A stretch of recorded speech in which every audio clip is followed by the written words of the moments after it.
Hello, ladies and gentlemen. Welcome to another lesson. Today, we're going to be talking about roots. Now, roots are something that we're going to find in all sorts of functions. It's going to be very important for us to be able to discover, be able to find, and locate and name when we go through all these different kinds of functions. So the first thing we're going to ask ourselves are, what is a root, Mr. Guy? What are you talking about? Well, I went ahead and I graphed a quadratic here. Okay, we're going to be talking about quadratics here for the next little bit, and I want to show you guys some of the different important points of a quadratic, some of which we've already kind of seen or talked about before. Okay, first off, you have a vertex of a quadratic, right? That's kind of like the turning point of where it goes from going down to up or vice versa if your quadratic is flipped.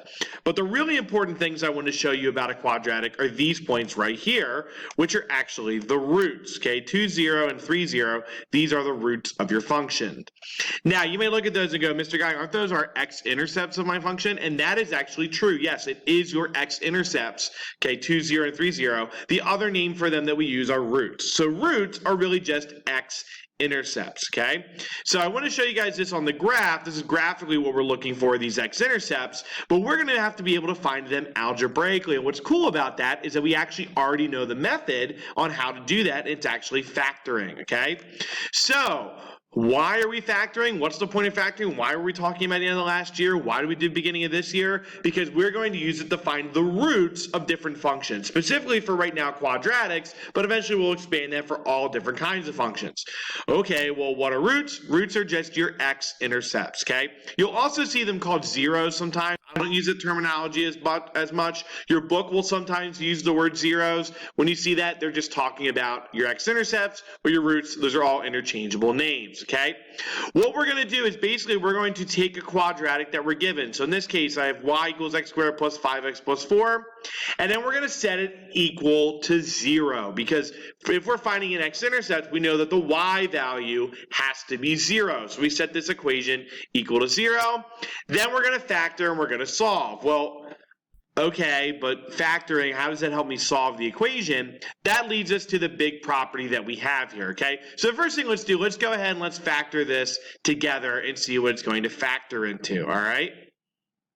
So what we're going to do is we're going to set this equal to 0 to start our factoring. So we're going to have 0, but doesn't want me to draw here, hold on. All right, so we're going to have 0 equals this x squared plus 5x plus 4.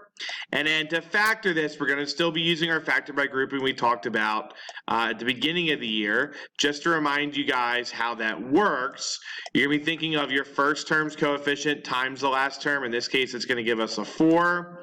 And so I want two numbers that will add to 5 and multiply the 4. In this case, it's going to be 1 and 4. So we'll say that 0 equals, okay, x squared plus 1x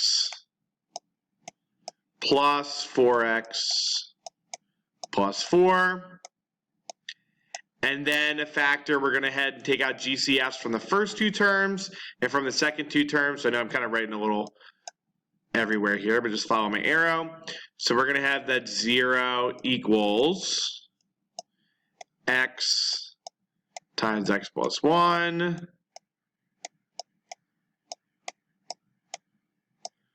plus 4 times x plus 1. And then we go ahead and we take out the GCF from these two terms. In this case, it's going to be this x plus 1. Remember, those should match if you did it correctly. And so we're going to get x plus 1 times x plus 4. And again, that then leads us to the question, well, Mr. Guy, we know how to factor. We've done it before. We got a refresher on it. Why does this help us solve the problem? How does this help us more than what it looked like to begin with? Because once you have it factored and set equal to 0, you can now use a very powerful property in mathematics called the zero product property. Basically, what the zero product property states is that if you have two things multiplied together and they equal 0, one of them has to be 0. Okay, at least one of them would have to be 0, which kind of makes sense if you think about it, right? If I give you a multiplication problem and I said, hey, this multiplication problem equals 0, you would say, oh, one of those two things being multiplied must be 0, right? The only way I can multiply and get 0 is if something gets multiplied by 0. We can use that to basically split our equation and make it into two different equations that we can very easily solve.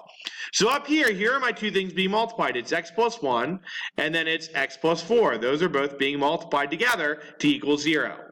And what's nice is that then, because I know that then multiplied equals 0, I can then split it and say, well, then x plus 1 must equal 0, and x plus 4 must equal 0. Okay, I can split it into that. And these are really easy equations to solve, right? I subtract 1 from both sides, I get x equals -1. I subtract 4, I get x equals -4. Those would be the roots of my function. That's what x equals when y is 0. Those are my x-intercepts.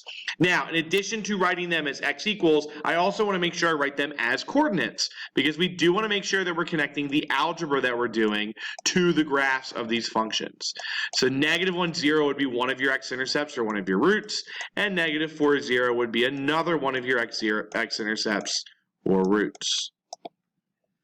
Okay, so what was the point of us learning about factoring? It's really the first thing we're going to really see that's applicable with it is solving for these roots, finding these roots, setting these equations equal to 0 to find where do they hit the x-axis, where are my x-intercepts at, all right? So here I have a couple examples. There's 4 examples here. I would like you to pause the video, go ahead and try factoring these, and then tell me what your roots are, okay? Set them equal to 0, factor them, use that zero product property and solve, and then tell me what your roots are, and then we'll come back together and make sure we're all on the same page.